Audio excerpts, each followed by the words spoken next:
Okay, well, bonjour tout le monde. Hello, everyone. Dajaha.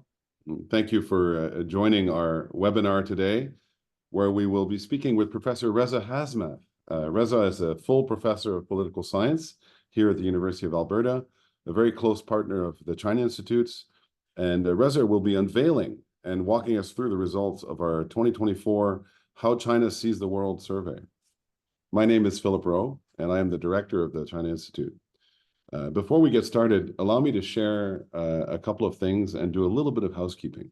So first, I would like to note that the University of Alberta is located on Treaty 6 territory and respects the histories, languages, and cultures of First Nations, Métis, Inuit, and all First Peoples of Canada, whose presence continues to enrich our vibrant community.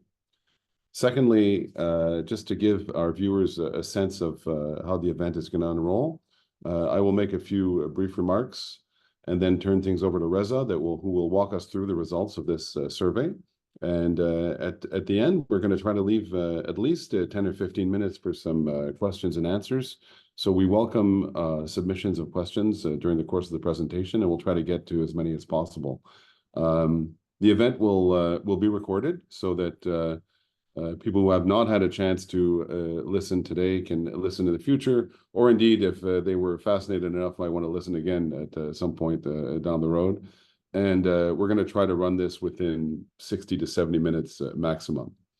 Perhaps as well, before we turn to the survey, maybe I'd like to share a quick word about the China Institute with our viewers. So the China Institute is the largest think tank and policy institute dedicated to the study of China and Canada. It is independent thanks to a significant and visionary endowment that was given to the U of A 15 years ago by the McTaggart family and the government of Alberta. Our mandate is to help deepen understanding of China in Canada and also around the world, and also try to chart paths for fruitful engagement between Canada and China, as well as examine global issues where more productive engagement with China is accretive to the global commons. And I think that from that perspective, certainly today's topic fits very nicely. Indeed, as you'll see, the survey offers a fairly rare opportunity to garner insights into Chinese citizens' perceptions of international affairs and of the role China should play therein. It also serves as a bit of a counterpoint to other regional attitudinal surveys, thus offering clues as to which countries Chinese citizens view either as most relevant on the international scene or indeed as most desirable potential partners for China. It covers a lot of ground, and that means that, to my mind, the survey will be of interest not only to scholars and researchers, but also to policymakers and interested members of the general public, helping to inform an understanding of contemporary Chinese society, as well as some of the internal drivers of its future foreign policy direction. So personally, I'm very excited by this opportunity to garner a rare glimpse into Chinese citizens' perceptions of some global issues and get a better sense of their attitudes. As I mentioned off the top, this survey has seen the light of day thanks to the leadership of Professor Reza Hazmath, and also thanks to a lot of support from our team here at the China Institute. Reza, before I turn things over to you, and before we dive into some of the specifics of the survey's results, I wonder if off the top I can ask you to share with readers what was the thinking that motivated you to undertake this project from the outset a couple of years ago? So thank you. Welcome, everyone. And thank you, Philip, for the question. The motivation is really try to gauge what citizens actually think. We tend not to know as much what citizens in China actually think, particularly non-urbanites, particularly those in the Western areas. So the idea really was to gauge a greater understanding of the citizens' beliefs about other countries. Because often when we look at the media in our own countries, in our own jurisdictions, we get one glimpse of the reality. But so going to the horse's mouth, so to speak, is something that's super interesting and super important for us to actually understand. Okay, well, that's great, and I'm sure many of our viewers already appreciate that it's not always easy to conduct survey work in the PRC, and yet you've managed to garner this kind of rich tapestry of results, which will be of great interest, especially right now, right, in a context of emerging great power rivalry and also increased agency of various middle powers and also some rising actors within the kind of so-called global South environment as well. But are there any specific challenges to doing survey work in China or methodological observations that are worth sharing right off the top before we dive into the Well, results? Yeah. yeah, so this is something I'm going to talk a bit more as the survey as the presentation continues. But I think there are two things to note. One, it's always difficult to do survey research in China. You need to be a trusted actor, and it takes a long time to gather that trust. So I've been doing work in China for 2 decades now, and even over that course of that time, I've been a trusted actor, so to speak, to understand the hidden rules for success. So from a methodological standpoint, it is difficult, but once you have that trust, it's easier in many respects. But from a much more nuanced standpoint, we have a harder time understanding the rural population, the hidden populations, the Western regions of China. We have a harder time understanding their perspectives, their worldviews. And so I think this is one of the reasons why we did both a telephone and an online survey was for us to actually, capture those audiences we normally don't capture in surveys of this kind in China or even elsewhere. So it was important for us to actually capture those perspectives, and they're reflected in the results that we have. That's a much richer, more statistically valid, demographically representative sample that we have. Well, that's great. And finally, before we dive in here, one of the reasons I think that this year's survey is particularly exciting is that it's the second one, and so it allows us maybe to observe a few new or emerging trends as we compare to the data from last year. I'm sure that as you walk us through the results, you can point to some of those. But at a very macro level, do you see any emerging trends that are worth noting right off the top here? Well, I mean, I will note many of them throughout the presentation, but there are two things I can think off the top of my head. First is Russia. There's been a lot of internal conversations within the Institute and among scholars about the role Russia's plays in the survey as well as in everyday life. But akin to last year, we see Russia being very prominent in many of the indices that we're looking at. The second one is this year we actually asked how Chinese citizens think about their own country in many questions, which we didn't do last year. And lo and behold, I'll give you a great example. Last year, the United States was seen as the most important, the most influential actor. This year, when we actually put China into the fold, lo and behold, China is seen as the most influential actor. So there's greater nuances as we continue the survey this year and into the future years, so that we're going to start seeing these emerging trends. But definitely, there seems to be a rise of Chinese nationalism, shall we say, or just being proud of one's own country, which is it's just kind of something that you think any jurisdiction would have, but it's quite pronounced in the data that we have. Yeah, it might actually be a function as well of the 3 or 4 years of isolation during COVID and the force of the internal propaganda during those years starting to bear fruit or perhaps being perceivable now in terms of the survey work you're doing. And so, certainly, yeah. okay, well, look, I just wanted to help set the stage and provide a bit of overarching context for our viewers, but I don't want to take up too much time. So why don't I think we're all in your hands, Reza, as you walk us through the results, and we look forward to hearing your observations. So over to you. So bear with me while I share my screen. Let me start here.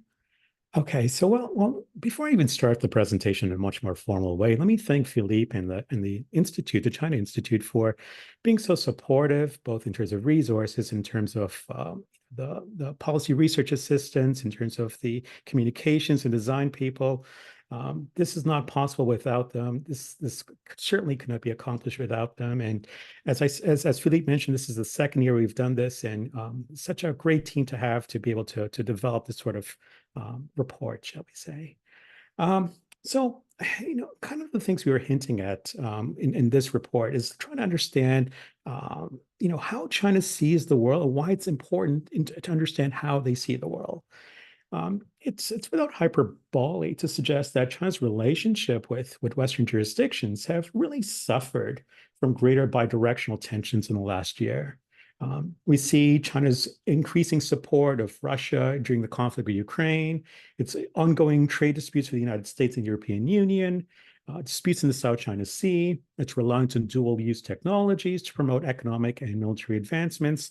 These have all played a role in creating this sort of tensions in the last year and crystallizing even further as, as Xi Jinping's in Europe right now, for example, we see this sort of conversations about decoupling and de-risking from China. So as China's rise as this sort of major world power marks this sort of feature of contemporary political, economic, and security realities, it really is important for us to understand citizens' perception of foreign jurisdictions and issues of global concern. Put differently, while the Communist Party of China has a monopoly over the political system, it does require popular support and legitimacy for its public policies and conduct. And we can see that insofar the CPC does emphasize monitoring public opinion and conducting public opinion analysis to understand what citizens think. So it beholds us to actually understand and analyze what the general public's support or dissatisfaction are towards China's foreign policy and the way they perceive the world. Simply put, the CPC and the state itself does that. And so it's important for us as in Western jurisdictions to understand how citizens think about these ideas. And so before I give you the sort of result of what the survey finds, I'll say a few methodological notes. Really, this is the second iteration of the Citizens Global Perception Survey. As we hinted earlier onwards, this is an online and telephone national survey conducted in the first quarter of 2024. What was utilized was stratified and random sampling approach. So it's a demographically representative and statistically valid sort of survey looking at how citizens view other nations and their relationships with China. In particular, I was looking at Australia, Canada, the EU, France, Germany, India, Japan, Russia, the UK, and the US. The survey had 33 questions and involved 7-point Likert scale questions. Of course, the elephant in the room is, well, how valid are these results? How do we know citizens actually are saying what they really think? And this is something that is true for any survey in any jurisdiction, but there's some equally so in the Chinese context. There might be a greater skepticism, shall we say, about whether or not survey results can actually reflect citizens' perceptions. One way we can measure this is looking at how long it takes a citizen or a respondent to actually answer the questions. So we can see if they're thinking about it, if they're analyzing and thinking about the questions. And because a lot of the sample was online, we can actually tell how long they take. So using sort of an analysis in that respect, we could say that there's some sort of validity in their responses. And of course, we can also ask questions in a myriad of ways and try and compare to other questions to see if there's correlations there. And again, we're just using those kinds of sort of academic techniques. We can say this is a rigorous sort of representative sort of sample of responses. Of course, in Q&As, I'll be happy to give you a bit more conversations about the methodological approaches here. But for the most part, akin to last year's iteration, it's a great sample size, and it's a very accurate sample size of responses.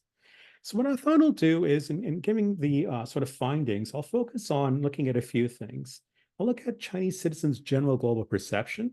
I'll look at China's global roles, how citizens believe China's global roles should be. I'll look at citizens' perception on foreign tourism, study, work, and immigration. I'll say a few words about Canada-China relations.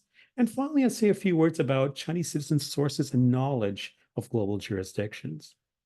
So let's first start off by looking at general global perception.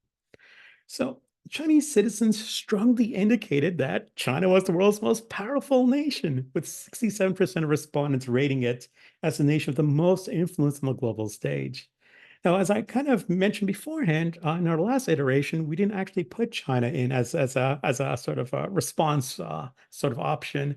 And so last year's iteration, the United States was the most influential global jurisdiction. In this year's, because we did put China into the fold as a response option, the United States is now second. So you see here, there's you see Chinese citizens believe that, and this should not be surprising to anyone in this room, that the United States and China are the two most powerful nations in the world, with China having that edge by 4% here. What's fascinating is Russia.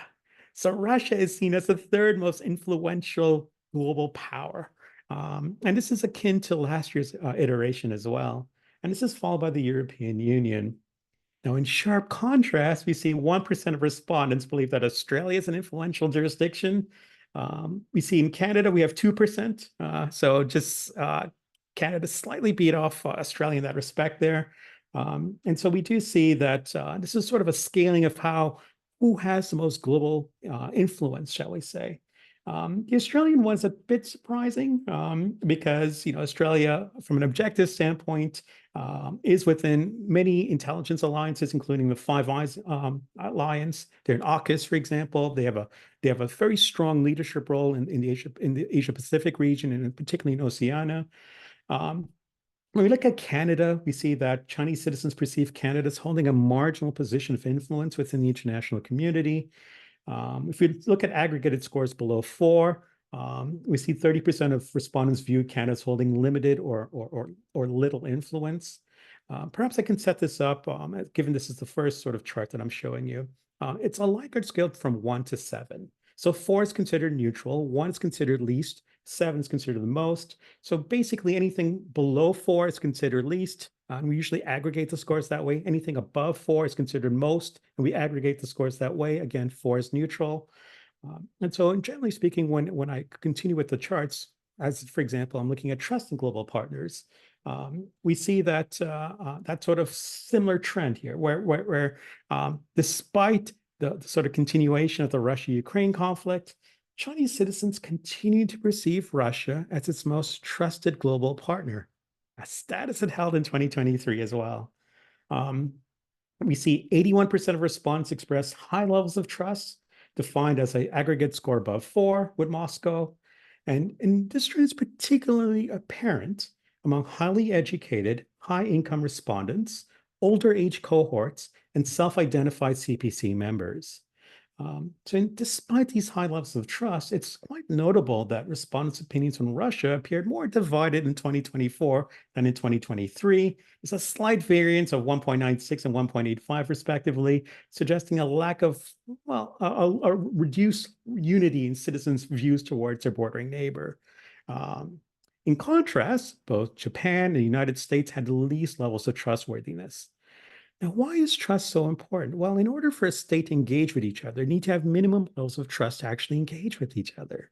So that's why it's super important for us to understand, who do citizens in China trust?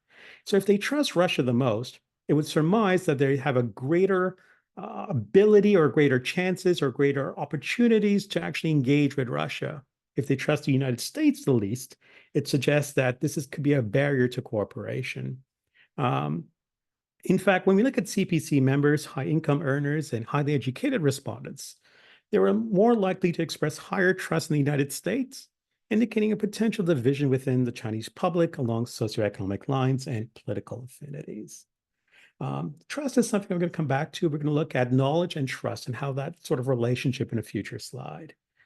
Let me move on to the next sort of question that we asked. We asked this question, who has the most long-term importance to China? So who's the most long-term sort of partner for China in the next decade? So by long-term, I mean within a decade. And what we see here is that 75% of citizens rated China's ties with Russia as an important foreign relationship. This trend is even more pronounced among highly educated, high-income respondents and members of the CPC. Interestingly enough, the United States was closely behind, with 68% of respondents rating it as China's most important relationship for its long-term future. So when we look at the Canadian sort of case, perceptions towards Canada's relationship with China appear slightly more balanced, with only 44% of respondents viewing the relationship as somewhat or highly important, so aggregated scores below 4. Shouldn't be surprising for those in the room that Japan has the lowest levels of endorsement, the lowest, is seen as the least important actor to China, given the history of Sino-Japanese relationships. It's not surprising to see that citizens believe that Japan is not necessarily an important actor to China's long-term future. As I turn to the next slide, this is a question where we ask citizens, who do you think is going to be the actor most likely to have a military conflict in the next decade? Interestingly enough, Russia and France is viewed as the most unlikely actor to engage in a military conflict. Russia, I'm going to speak to you about in later slides about, how do we explain Russia? France is interesting, particularly as Xi Jinping, as I mentioned, was just visiting France earlier this week, well, yesterday. France is seen as an actor that has perhaps one of the closest relationships in the EU to China. And citizens have picked up on the idea that France is a good actor, it's a good player, and it's a good friend to China in many respects. And so, interestingly, despite growing political tensions and ongoing border disputes, 50% of respondents score below 4, believe a conflict with China and India is unlikely. We do see a mixed bag here in terms of the realities on the ground. Insofar, India and China have had numerous spats, numerous border disputes, yet citizens don't see it as a conflict sort of player in the next decade, shall we say. Well, given US-China tensions in the 2020s, it shouldn't be surprising that the gross majority of respondents, 2/3 of respondents, actually viewed a conflict between China and the United States as inevitable. And these findings cut across education levels, income levels. So respondents rated the possibility of conflict with other jurisdictions as unlikely, but the United States is seen as an entity where there is a few flashpoints that might potentially harbor into a military conflict in the next decade. So let's turn our page now to understand what citizens think areas China should take an active global role in. Ironically, having this conversation about the military conflict, when we did query respondents about this sort of question, respondents desired China to assume an active leadership role in peacekeeping. 95% reported a score above 4. Now, this is kind of interesting because Western jurisdictions these days have a less of an appetite to engage in global peacekeeping missions, Canada included. And here, maybe the citizens see China can, take in, that sort of vacuum, to actually enter that vacuum in peacekeeping missions. In other words, citizens want China to take up the mantle and assume stewardship of global security in the developing world. The strategy also has the added benefit of challenging, or at the very least influencing, global institutional action, and can be favorable to many Chinese who see global institutions as Western dominated. So peacekeeping is the most important issue for Chinese global leadership. This is followed by technology. And it's interesting because technology has been the sort of area in which, if you look at the last 5-year plan, the potentially the new upcoming plan, it's quite technologically and technological innovation heavy in terms of investments. And it seems that citizens do support the party's push into on having China have a technological leadership role. And so there is a lot of convergence in that respect. Now, of course, one of the biggest questions that's been talked about among Western jurisdictions is whether or not we should decouple with China, should we de-risk from China? So we asked Chinese citizens, well, what do you think? Should China limit or expand cooperation? And for the majority of Western jurisdictions, we see the proliferation of policies aiming at reducing Chinese involvement in supply and value chains, public and private organizations, extractive industries. In spite of all that rhetoric in the West, we see that the citizens in China are not necessarily pro or anti-decoupling, but they generally have a preference for expanding global economic cooperation, and they generally have a preference for expanding technological and research collaboration. In fact, 1/3 of respondents indicated that China should strongly expand its economic ties with Russia, which is interesting because that's the opposite messaging that Western jurisdictions are trying to give to China, that China should have less of a tie to Russia, particularly in the background of the Russia-Ukraine conflict. And this is very consistent. Last year, we saw a very similar reality whereby in the last iteration of the survey, we saw citizens wanted China to strongly expand its economic ties with Russia. And if you dig a bit deeper, we see that those who are supporting expansion of economic ties with Russia tends to be those in China's elites. Those residing in urban settings, those with higher levels of education. These are the individuals who wants China to actually expand its economic relationship with Russia. And it kind of makes sense from a strategic standpoint. When you see Western jurisdictions, removing itself from Russian markets, it creates a vacuum for the Chinese to actually enter. So it's a great opportunistic sort of potential for Chinese businesses and enterprises to enter the Russian space or to develop even further in the Russian space. So from that standpoint, we do see that China's elites do see the potential opportunity for Russia as and they're supportive of China expanding its economic ties into the nation. In terms of citizens' view whether or not to limit or expand cooperation with Canada, it remains virtually unchanged from the previous year.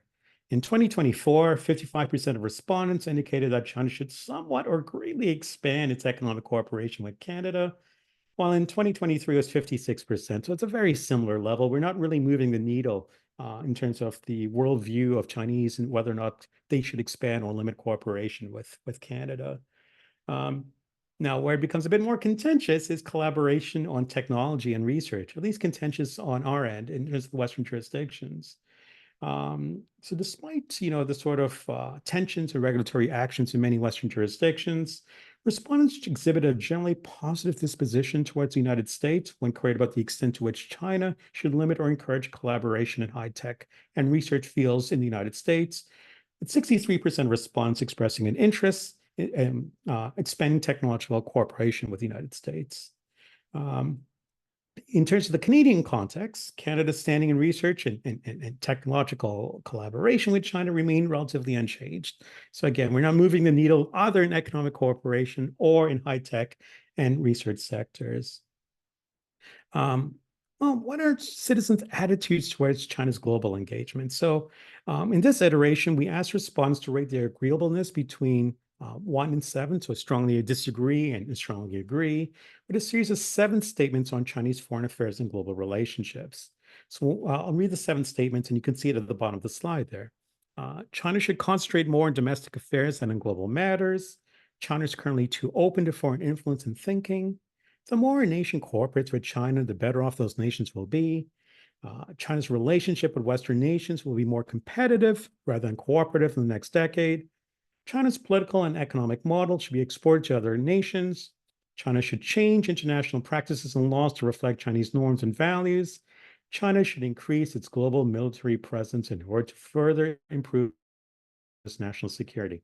It was that last statement which we saw citizens actually reacting most vehemently towards, whereby there's a greater agreeableness that China should expand its global military presence to bolster national security. So 68% of respondents with an aggregated score above 4 expresses general agreement. And this was an opinion held across education, income levels, highlighting citizens' sort of consensus on the need to expand the People's Liberation Army's global footprint. And interestingly enough, in the current budget, in this annual budget, we do see China's increasing its military spending by 7%. And so there's a sort of an interesting sort of correlation there between citizens' expectation that the state should, have a greater global military presence and military spending. Consistent with previous years, the possibility of China exporting its political and economic model abroad garnered the least support among respondents, only a third really expressing their disagreement towards this. Albeit the statement appears to be most popular among high-income earners and self-identified CPC members, suggesting a discrepancy between elite level and public opinions. I'll turn my attention now to looking at future global interactions in the next decade, particularly tourism, study, work, and immigration preferences. And in doing so, I'm going to show you 4 very simple graphs that kind of paint the picture of where we're at in terms of where citizens want to have tourism, where is their destination of choice for studying and working abroad, where they potentially want to immigrate to.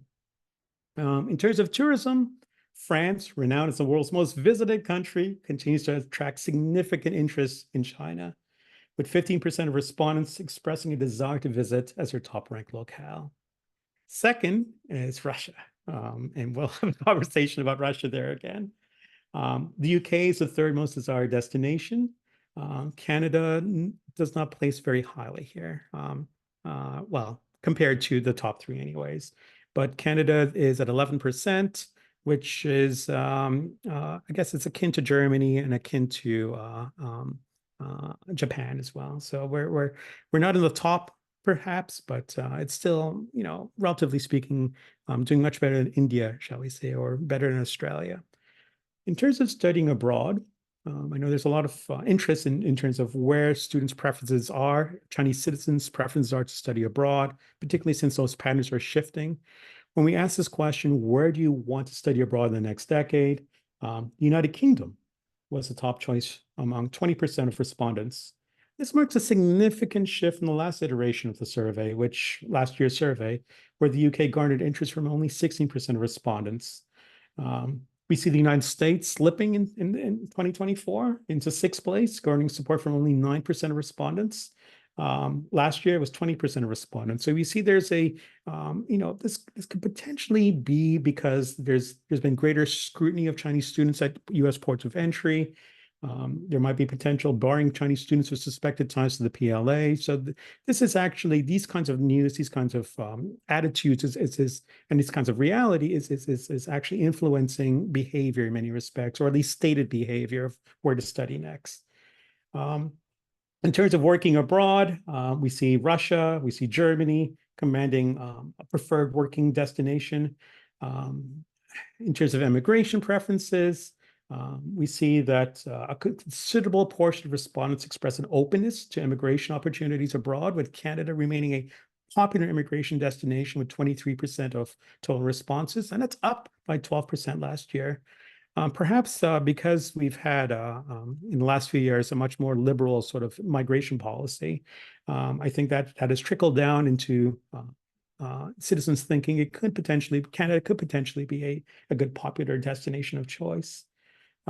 We've seen Russia's popularity as a place to emigrate has declined significantly relative to last year. And it only ranks ahead now of India and Japan in terms of desirability. So let's talk about Canada and China relations a bit more now. We asked a series of questions specifically looking at Canada-China relations in terms of economic cooperation, environmental cooperation, cultural exchanges, global governance. So let me say a few words about each of those categories there. So this, it's interesting because when you look at the Canada-China relationship, it dates back, or at least the contemporary relationship, dates back to 1970, where Canada was one of the first Western jurisdictions to recognize the PRC. And it's been relatively positive in the 4 decades following normalization. And it kind of deteriorated in 2018 with the Mong and the Two Michaels saga. And in diplomatic relations last year was dominated by high-profile spats over Chinese high-altitude balloons violating Canadian and U.S. airspace and allegations of election interference. And so it did lead to reciprocal expulsions of diplomats and the launch of a public inquiry on election interference by foreign actors, including China. And that remains ongoing. So that's a sort of background here when we're having this conversation of, should we expand, or should China expand economic cooperation, environmental cooperation, and the like?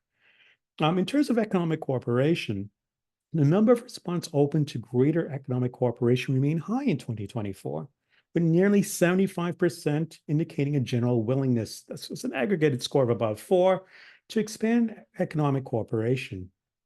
This is quite apparent, this trend, with higher educated respondents, those residing in urban areas, and CPC members. The results also, it's quite comparably favorable in the last iteration last year, where 65% of respondents welcome increased economic cooperation. So despite, the sort of highly publicized spats between Canada and China, citizens do want Canada and China to expand economic cooperation. When it comes to environmental cooperation, 71% of respondents gave an above neutral score, above 4, compared with 64% in 2023. So there's been an increase of 7%. When it looks at cultural exchanges, the data suggests that the public support for cultural exchanges with Canada remains strong.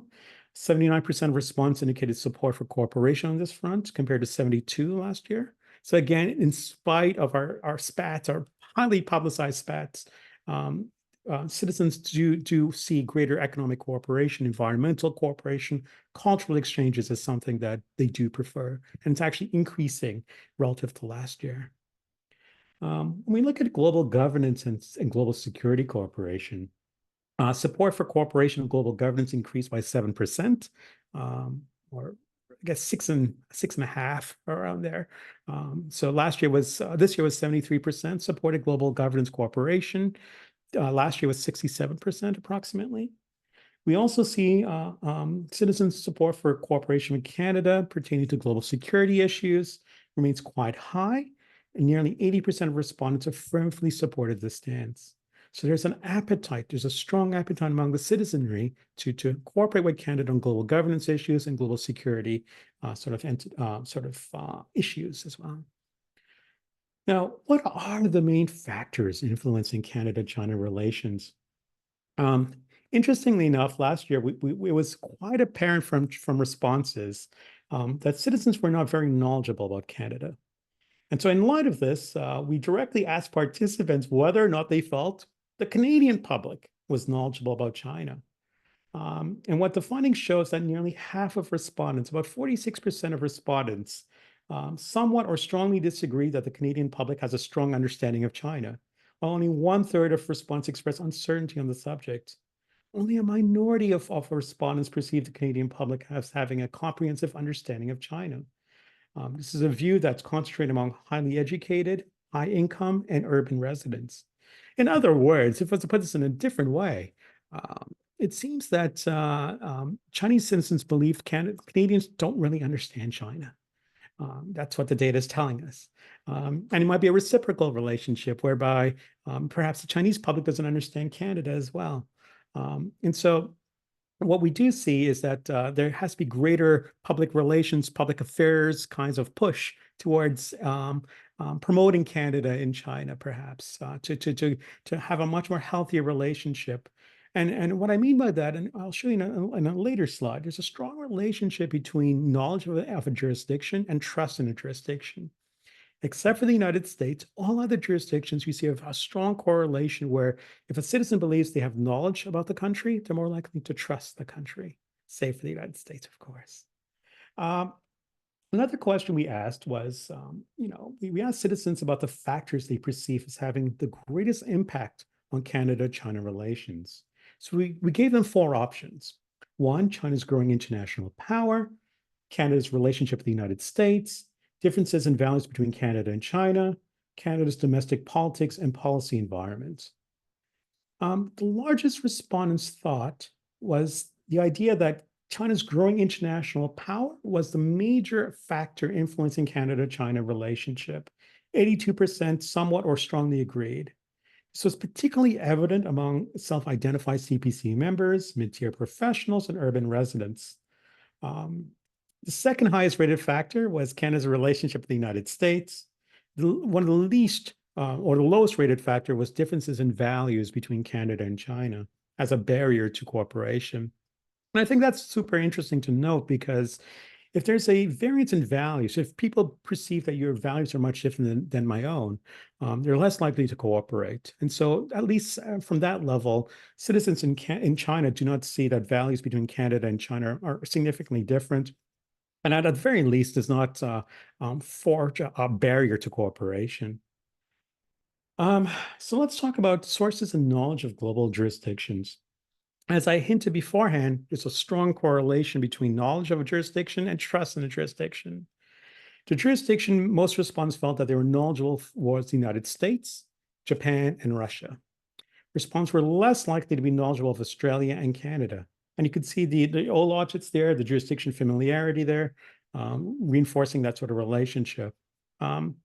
In other words, both Australia and Canada needs to do a better job in sort of educating the general public in China about Canada and what we can offer and what both entities can offer the Chinese public, shall we say.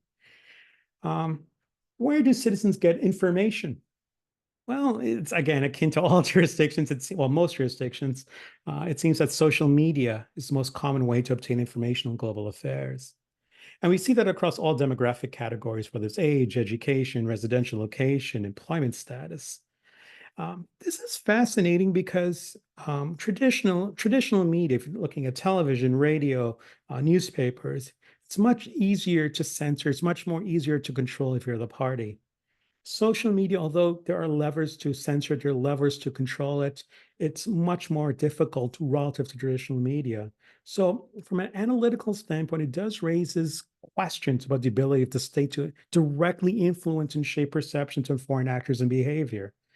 And this becomes evident when I talk about how citizens think about Taiwan and whether or not Taiwan and China should unify, how citizens think about the Israeli-Palestine conflict, which I'll talk about in a moment, and how citizens think about the Ukraine and Russia conflict, where we see a variance between social media, people who get information through social media versus getting information on traditional media.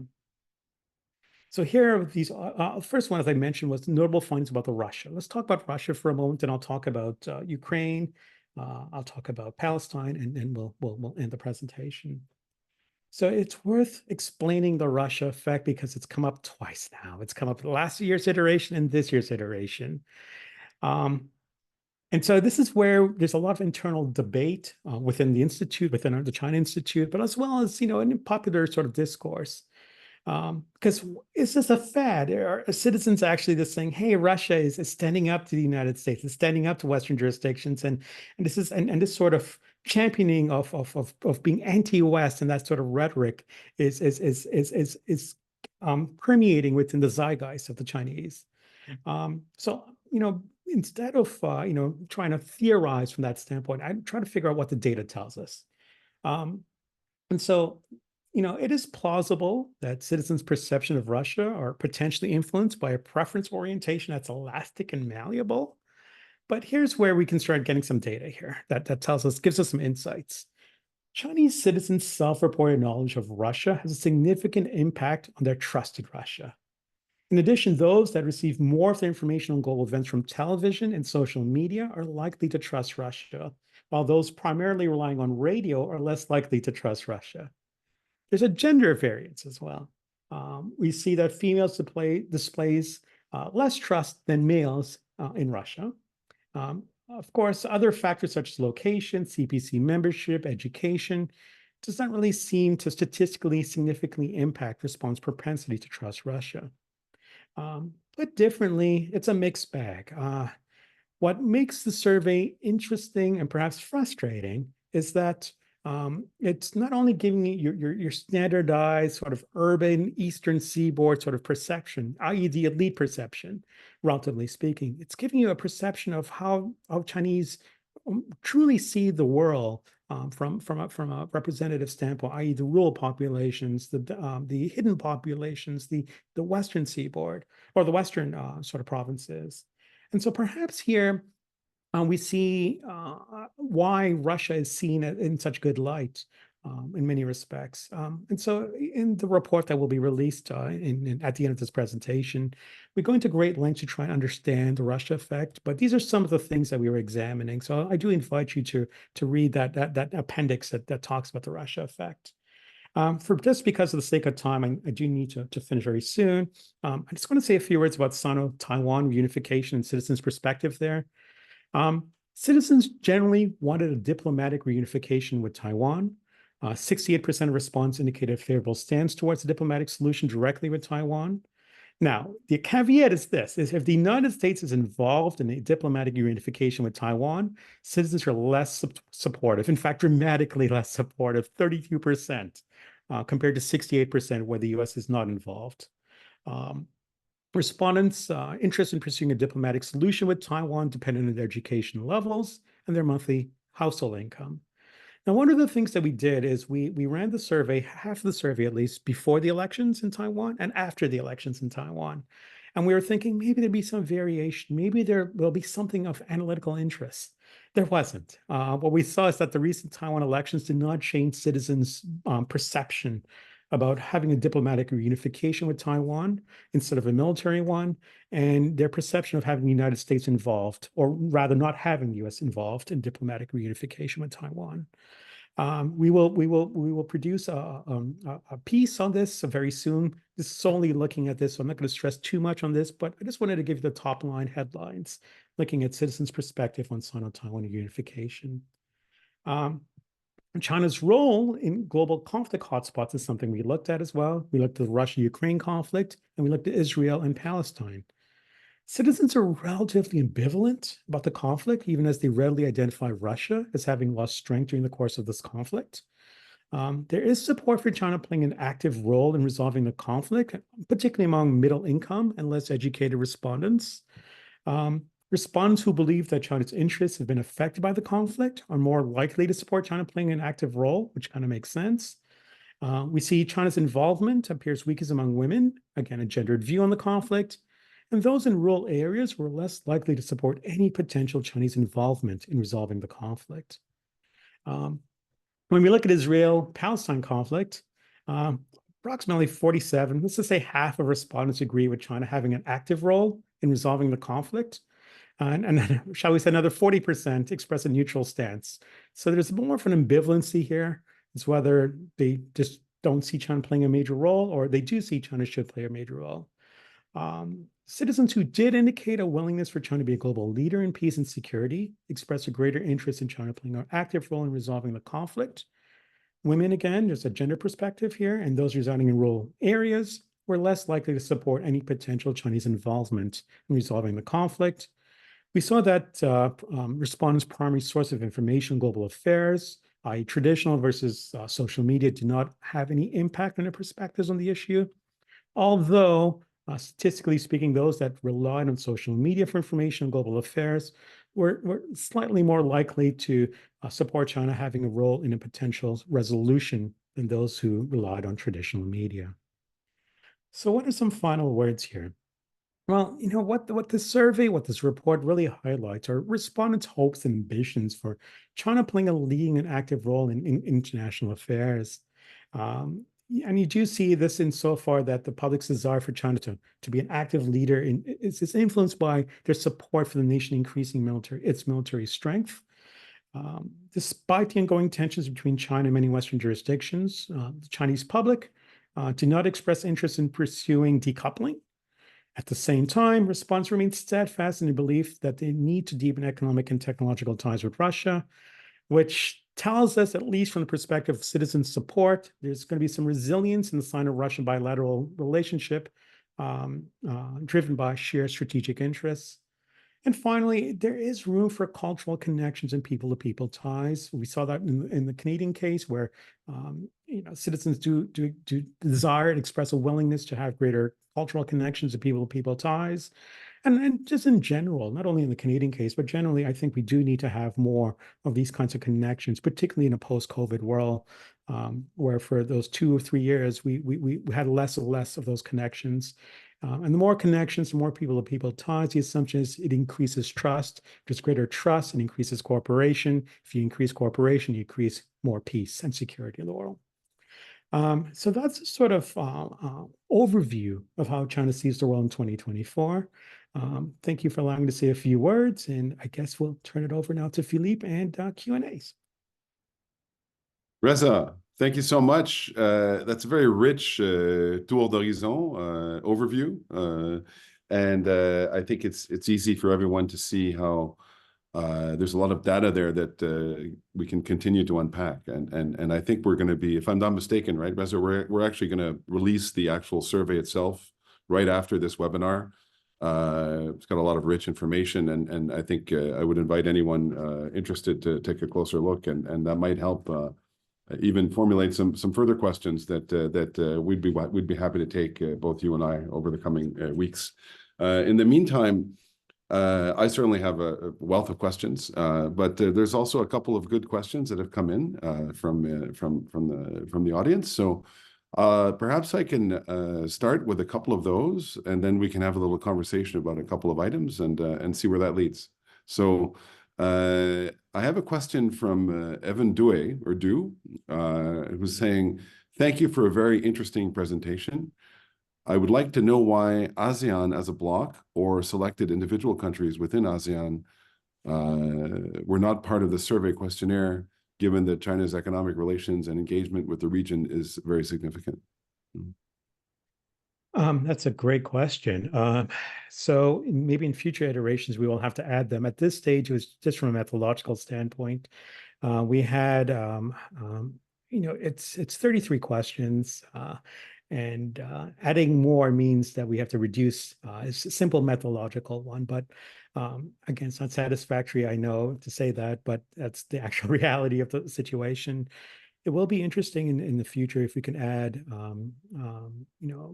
more of the ASEAN tigers, shall we say, into the fold and to analyze that. But at this stage, it's just from a methodological standpoint, we didn't have enough bandwidth. That's great. And maybe as an aside and a bit of a plug for the China Institute and some of the work that you and I are doing together with the team, we are preparing to roll out some interesting work that looks at third country positioning vis-a-vis the emerging U.S.-China kind of rivalry dynamic, and certainly from that perspective, we're going to put Southeast Asia under the microscope. We're also doing some very interesting work more on the economic side, taking a deep dive into the nature of Southeast Asian supply chains and how integrated are they really with China, asking questions such as, is it chimeric, for example, to consider that decoupling from China is possible, or reshoring or friendshoring or what have you. Those are in their hopper, and they're being fine-tuned. So stay tuned for work of that nature, Evan, that addresses those questions from a different perspective. Okay, I'll take another question now from Yan Chuan Liu. Actually, it's great to see Yan Chuan's name here. When I was Consul General in Chongqing many years ago, Yan Chuan was actually a locally engaged staff heading the political section at the UK Consulate General in Chongqing. He's come a long way since then. He's, I believe, now on the verge of obtaining his PhD, and he's working at a sister think tank at UCSD that focuses on 21st century China. So Yan Chuan has a question that actually echoes something that I was going to hopefully bring up, because I think it's top of mind for many listening to the presentation, and that is that how should we think of the relationship between Chinese public opinion and government policy, given the lack of an electoral system? And he frames it both ways, right? So the second part of his question is perhaps the counterpoint. To what extent is the policymaking process constrained by public preferences? Those are two great ways to frame that question. Let me start off by saying, in a general sense, we've known for the longest time in the contemporary era that one of the main reasons why the CPC has been so resilient is that they do measure public opinion. They understand public moods. They understand what their citizens think. So whether it's a chicken or egg or a chicken, that's up for debate there. But we do know it plays a preference in terms of policymaking, insofar that they are aware of what the citizens can support, and they're also aware of how they can shape citizen support as well. So there is a strong relationship there. Now, this is where it gets nuanced. For the sake of this conversation, there's a lot of academic evidence that suggests that more and more how citizens' preferences are does influence how the government policy is being constructed. So there's a growing evidence to suggest that in many respects. And there's also converse sort of academic sort of work to suggest that they're bad citizens, insofar they don't correspond, their worldview does not correspond to the policies of the state, but they're generally in the minority. So there is a strong relationship there in many respects. But ultimately, the top line sort of reality is the fact that in spite of what we might think stereotypically, the party does need popular legitimacy. They do need support from the citizenry, not only CPC members, not only the 100 million plus CPC members, but they do need the legitimacy of the general public. And that's a great truism throughout the contemporary era of why they've been so resilient. You know, Reza, maybe I'm going to ask a question that touches on, we're getting lots of questions coming in now, which is amazing. So perhaps I'm going to try to summarize two or three of them that are appearing here as follows. You noted that there's a desire that's evident in the survey on the part of Chinese citizens to see China play a greater leadership role on the global stage.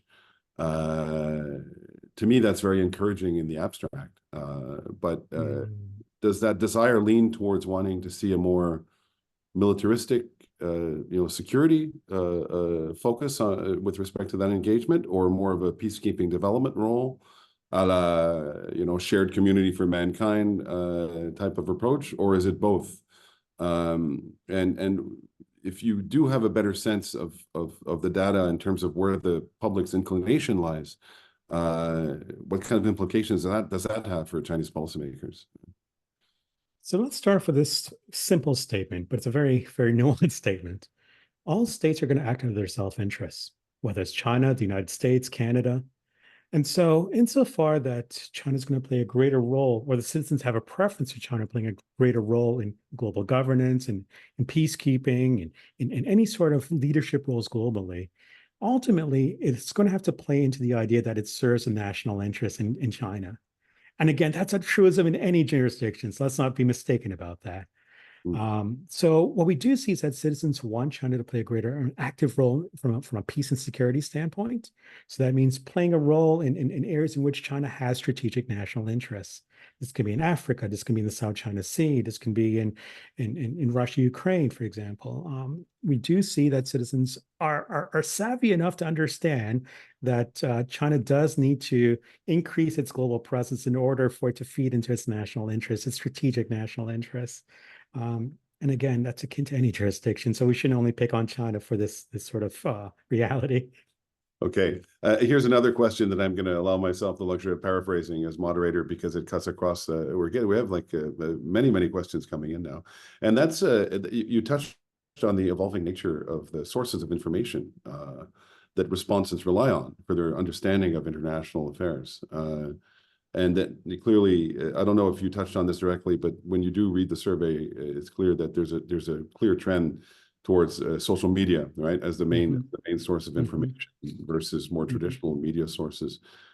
Do you have a sense of how that could have an impact on people's views? And not to get too much into the weeds, but also does it have an impact on data collection? As we kind of go year to year, data collection techniques or the type of responses. Are they influenced by the medium that people draw on? Does this pose any new challenges, or is anything you'd like to add or comment? Sure. So, I mean, that's a two-parter. So let me respond to the second part about the methodological approach. It's important for us to actually do telephone and online surveys because it does give us a different response, might potentially give us a different response. In terms of whether social media makes the public much more malleable, it certainly has that potential. What we see in the Chinese context, and this is not necessarily reflected in the survey, but other research I've done, looking at the ideological construct of the citizen, it's fluid. It can be influenced quite easily. But again, that's in any jurisdiction. But Yes. it seems to be much more elastic in China. And so traditionally, with traditional media, the state can influence that sort of construction, how citizens think a bit more, much more easily. With social media, because there are many different sources, and it's being triangulated by the opinions you have with your peers, the conversations you have with your peers, triangulated by many different social media sites, triangulated by even Western media sites. It can influence you much quicker than, say, traditional media can. So in many respects, even though, I mean, it can be dangerous insofar that the public can be swayed one way to the other very quickly. But it can also be, if you're a Western jurisdiction, you can actually influence China if you are able to permeate the social media. And that's a conversation we normally don't have. We don't talk about how we can actually influence China and Chinese citizens. Social media is perhaps the best avenue to do so. And it suggests that, traditionally it took many years to change the opinion of, say, of a Canada or Australia or any jurisdiction's image in a country. Nowadays, it's much easier, much quicker to do so if you are able to tap into the right social media platforms, which you can do. I know we tend to believe there are restrictions on this, but there is ways around that you can tap into to actually change public's perceptions. Okay. Well, I mean, just a footnote to that, and certainly as a recently retired Canadian diplomat, there's no doubt that I've been part of many efforts to try to get the Canadian story out across Chinese social media. It is true that it's worth the effort, but I would say that it's a fairly well controlled ecosystem, perhaps less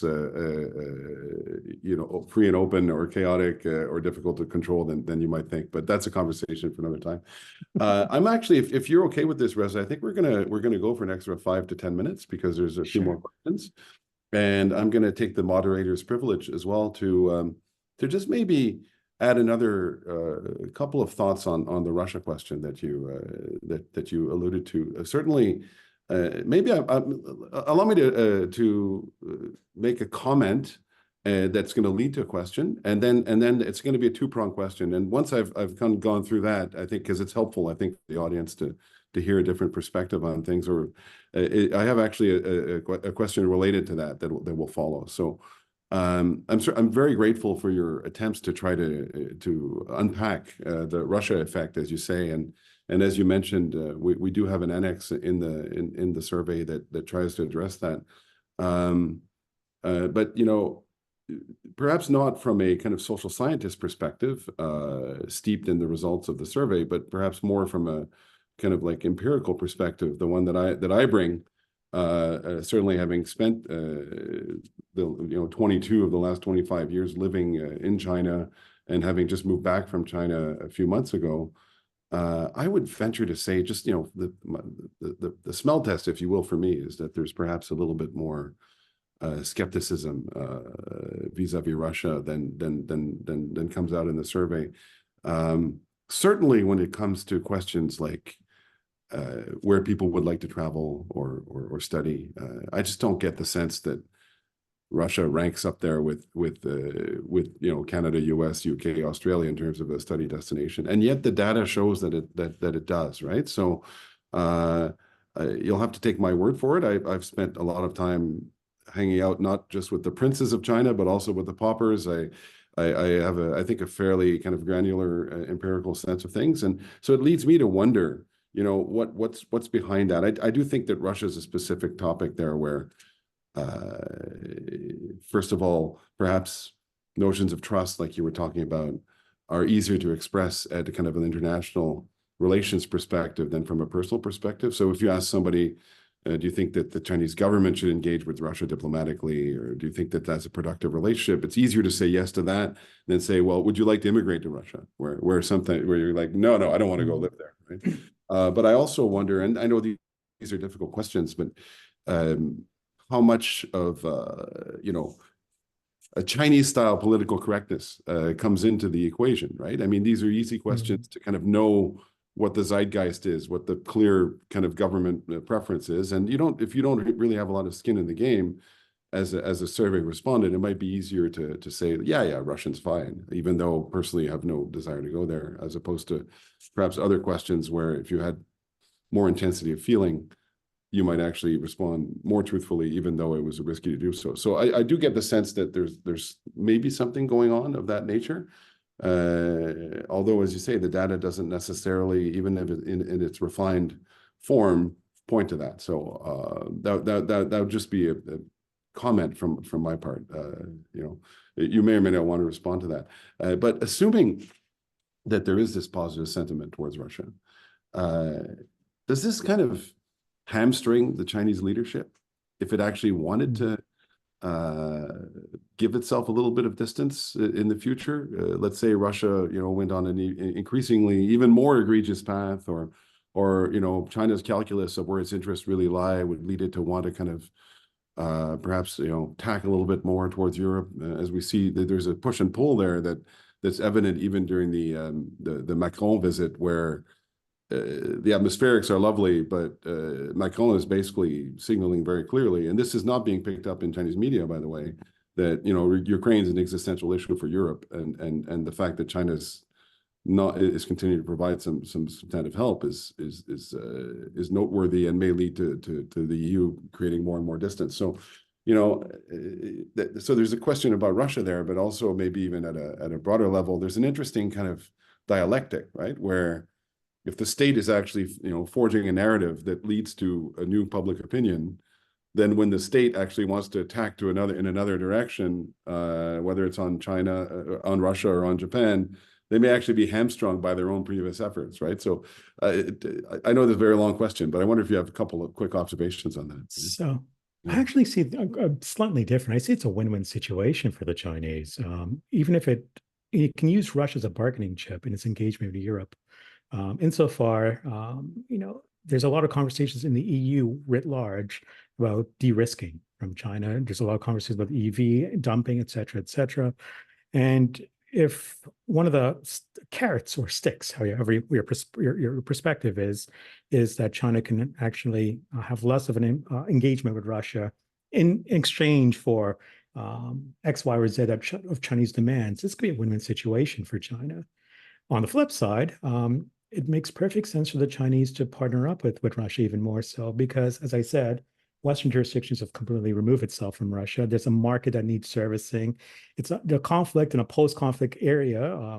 China would have greater influence on Russia, and it's a great market. And so it makes perfect sense. So either way you look at it, it can be a bargaining chip for China against the EU and the United States, or the other way, it can be a situation where China can profit from a post-conflict situation between Ukraine and Russia. The calculus, generally speaking, is one of a standstill right now until there's a U.S. elections, until there's an EU elections that's been finalized. So China's in a great position strategically in terms of where it's at in terms of Russia and how they're Yeah. engaging with Russia. I would tend to agree. I mean, Um, at the macro level, yeah, China's ambiguous posture allows it to play it both ways. But if it strongly, certainly. through its own efforts, propaganda efforts, kind of strongly conditions its population to have a pro-Russia bias, does that So constrict its ability to then tack to another direction should the conjuncture change? Is, I guess, what I'm trying to so say. citizens' perception is quite fickle. They can be changed quickly. And I think the Chinese state realizes, understands, and they've known that for many years. They're able to change that risk elasticity. That's a nice fancy way. That's a nice way of saying they can change positions very quickly. So I don't think the state's is too worried about citizens solidifying a particular worldview that they can't slowly try to shift. In terms of the data, this is where it's going to be problematic because the data says one thing, the eye test or the smell test might say something slightly different. But there's many indicators. If you look at tourism stats, for example, tourism's increase in Russia from China. That may be the result of the fact that Russia is one of the official lists where you can have Chinese tours to Russia. I mean, among young, even before the conflict, if you look at social media data amongst friends who have that data, they also show Russia has been seen among the young as this champion of was standing up to the West. So that narrative of standing up to the West, we shouldn't underestimate that it holds a lot of resonance among the young in China, and because that's how they want China to be perceived as well. So there's a lot of mixed messages. I understand that, but we can't ignore the fact that Russia is prominent, irrespective of the sort of gradients we're looking at. I agree, and look. I still personally, as someone who perhaps solipsistically will tend to take the value of empirical data as being useful as well. I certainly think that there's a little bit of perhaps virtue signaling in some of those answers, but nevertheless, I think it's a wake-up call for the West in terms of realizing that a little bit like in the early days of the Ukraine invasion, I was still in China at the time, and it was striking to me how there was an assumption in the early days in North America and Europe that the whole world would rally behind Ukraine, but actually there was a lot of ambivalence outside of, let's say, Western Europe and North America in terms of how to respond. And so I think it's important to realize that there are some changes afoot that need to be taken into account to challenge some of the assumptions that we have on our international policymaking. So that's definitely very important. So let's see, there's a couple more questions here. How about this one? Perhaps a bit easier question, Reza, or maybe not actually. What are some opportunities for Canadian policymakers that emerge from the data that this survey offers us? So there's a few sort of things that we can do in Canada. One, we can actually try and change our, well, as you mentioned, you've been trying to change the image of Canada and China in a much more positive way, but we can continue those efforts. Citizens are receptive to that. We can't get any worse than where we are now. So from Mm. that standpoint, we can improve our sort of public affairs model.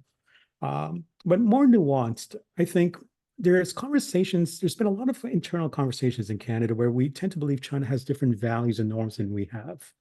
And that's a barrier to cooperation. In fact, what the data shows is that citizens do not believe that values and norms are major differences between Canada and China. Put differently, there are more commonalities between us. Citizens believe between Canada and China than differences. That gives us a baseline that there is something in which we can actually cooperate. The Chinese are open to economic cooperation. They're open to environmental cooperation. They're open to many modes of cooperation at the global level, which Canada can play an active role. Perhaps the last thing is we've sort of, and this is conversations we've had in the past, where Canada used to be a trust broker between the United States and China. Now, a lot of citizens tend to believe that Canada is just a patsy to the United States. And it's basically, I mean, I'm an academic, I can just put it bluntly, I suppose. And in many respects, Canada has lost that sort of trust broker sort of image. And perhaps, you might want to think internally, do we want to be a trust broker between between the United States and China? That's something that we can strategically think about as well. Mm. And finally, I think, and this is a piece that might come out a little later, talking about decoupling or de-risking from China. Canada cannot afford to do so. We are tied to China. And we need to realize that we are tied to China for the foreseeable future. And so it's in our interests, despite rhetoric internally, to actually engage with China in a much more meaningful way, to develop greater trusting relationships, have those people-to-people exchanges, have those cultural exchanges, try to engineer greater cooperation among things that we can agree upon, because we're not going to de-risk and decouple fully from China. Oh, they're here to stay, and we need them. There's no alternatives, there's no substitutes. Love them or fear them, you're going to run into them, right? Exactly. Okay, look, maybe three more questions, and then we can maybe move on. I'm very grateful for all this engagement by the audience. There's a couple questions about Russia again, but how about, I'm going to just, instead of rehashing what we just talked about, I think the interesting question is, are you able to tabulate the refusal to respond rates when doing the survey? I guess the subtext here is that perhaps some of the more sophisticated respondents might just figure that the risk is not worth the reward of answering the phone on a survey related to these questions, and therefore you end up with a little bit of a skewed response rate. But I may be paraphrasing here, but. Sure. So yes, definitely. We can actually calculate the response rates. We can calculate the completion rates. They're generally high, particularly for the online ones. For telephone, they're significantly slightly, well, much lower. It's just the nature of it, but they're all within the range of acceptability, at least from an academic standpoint. So it hasn't been skewed very much. In other surveys that we've done similar to this, we've run experiments as well. There's always this idea when you do survey work in China that they're not giving you a true response, and they're giving the official line. And among the survey work that I've done, and there are many of these. This is my 15th survey now, large surveys. There are ways around in which you can figure out whether citizens are actually giving their true response or not. And so, yeah, we've calculated those responses, and in an academic sort of paper, we would showcase that a bit more. But for the sake of this report, we didn't touch too much on it. Might be interesting to do a comparative study of the level of sophistication of poll respondents across jurisdictions, given that dexterity in terms of responding to questions might be more of an existential issue in certain jurisdictions than in others. But maybe that'd be an interesting paper for somebody to write down the road. Okay, a couple last questions. So we have a question. I do want to get, we have a question from New Zealand. So I think that's great to know that we have some listeners from New Zealand here. So this is Hasith from Auckland University. Wonder if you could provide insights into China's perspective on the Indo-Pacific strategies of other global powers as a function of the results of this survey. So maybe a tough question, but still one worth. It's definitely a tough. It's something that, as Philippe mentioned, this is something that the Institute is thinking a bit more deeply about, and we will have much more targeted sort of responses in that respect there. In terms of the Indo-Pacific strategy, we have India, we have Australia, um, we have Japan. We have a few of the key principles there. In terms of Canada. India-China relations, it's citizens think very little of India. They don't see it as high on their radar. So whether or not that translates to policy in the future, that's another story. In terms of Australia, again, it's not seen with high regard. So given the limited data we have on this, and because this was not our main intent was to look at the Indo-Pacific strategy, it doesn't paint a very good picture of what citizens think of those jurisdictions at this stage. They see the United States, Russia as the main players. They see Europe as a main player, but again, another thing to think about, and it doesn't discredit the survey per se, but usually there's a lag between what perceptions are and what the reality is. And so it might take a few years for us to actually see a different crystallization of opinion about China's Indo-Pacific sort of allies or partners or competitors, because it's relatively new in the sort of media sort of space right now. Okay, so two last questions. This is from Weilio. I like the point that knowledge will lead to trust, and the Chinese lack knowledge about China. I guess I think that's a typo, but I think it's the Chinese lack knowledge about Canada. So how do you propose that we do a better job of informing the Chinese population about Canada? I think it also comes back to some of the work we're trying to do modestly here at the Institute, but more broadly, Reza. So it's both ways. There needs to be, in the phrase of Philippe, enlightened engagement. There needs to be greater engagement between in a meaningful way. This is where people-to-people exchanges matter. There's so many, it's a multi-tiered strategy. People-to-people exchanges. At the government-to-government relations, we need to have much more data-driven, evidence-based kinds of policy making, having frank conversations with each other about things, but done in a respectful way.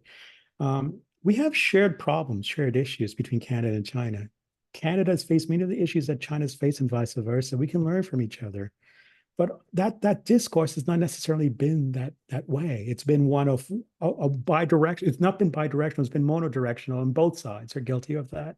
What I mean by that is that we can learn from each other so much. This is not a kumbaya statement, but it's simply to say there's a lot of case studies that we can learn from the Chinese and vice versa. Generally speaking, our engagement, we don't talk about it in those terms. And so from a government-to-government standpoint, from a people-to-people sort of standpoint, meaningful engagement is necessary. And it generates trust. There's not as many differences between each other as we think there are. And I think once we get rid of that perception that they're different than us, I think that's one of the major hurdles, the barriers that we need to overcome. If you look at our popular media in Canada, for example, if you were to just read our popular media, you would think China's this evil. China's an entity that we can't engage with. And that's not the reality. So I think there needs to be enlightened engagement between both sides. Yeah, well, I think those are inspiring words, and enlightened engagement doesn't necessarily mean engagement that's not, steeped in an awareness of Canadian interests and priorities, right? On the contrary, and so I think sometimes the black and white discourse right now that's often found when talking about China obviates the fact that a better understanding of China can actually lead to a better formulation of policy to advance Canadian interests, as opposed to policy that's based on a less wholesome and fulsome understanding of China.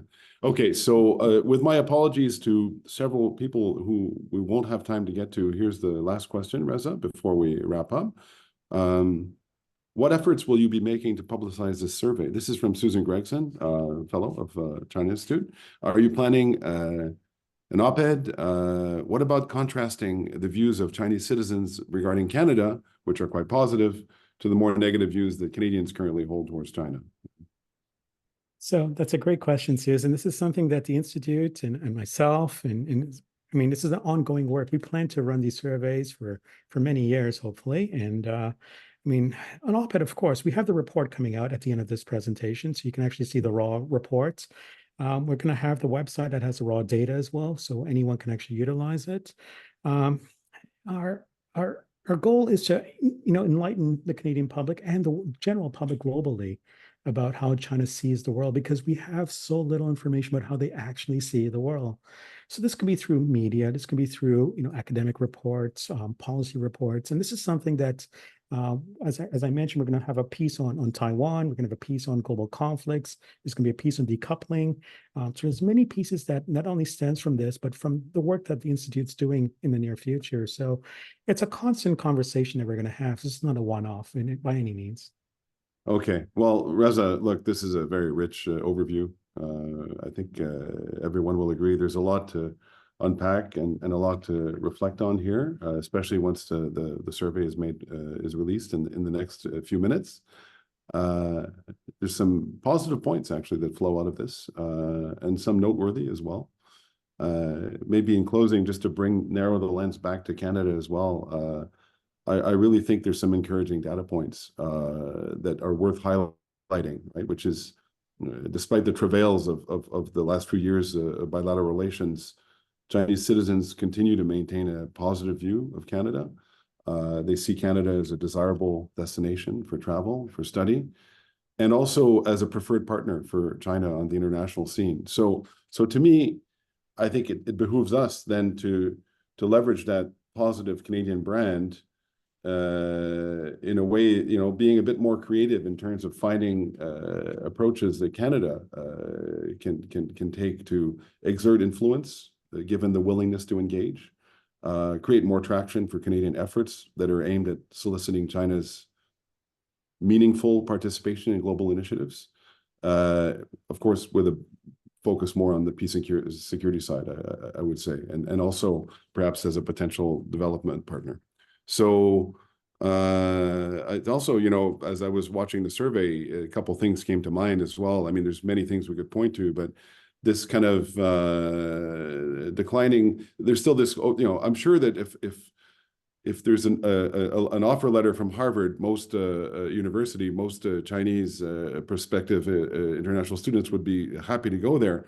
But from a more broader perspective, the desire to go to the United States to study, you can see the enthusiasm is waning, or it's perhaps calibrated by various factors and current events. And so there's still a desire to study abroad, but maybe certainly those who are considering North America, there's an opportunity for Canada to double down on our efforts to attract those students to Canadian institutions, given that situation. And the desire to work on environmental issues as well, I think, is one that's very noteworthy. Maybe there's a bit of an afterglow from the co-hosting of the Kunming Montreal Biodiversity Conference. But these days you want to grab on to anything you can, and certainly this is an area where a more meaningful Chinese participation and engagement with the West can lead to is very accretive to the global commons. So certainly something that's also worth paying great attention to. So look, in closing, thank you so much for all your efforts, Reza, and also to my colleagues at the China Institute for all the incredible work that's happened behind the scenes. I think those who take a look at the survey will see it looks really good. The graphics are quite compelling. The analytical heft is substantive. That requires a lot of work on the part of everyone. So just a big thank you to that.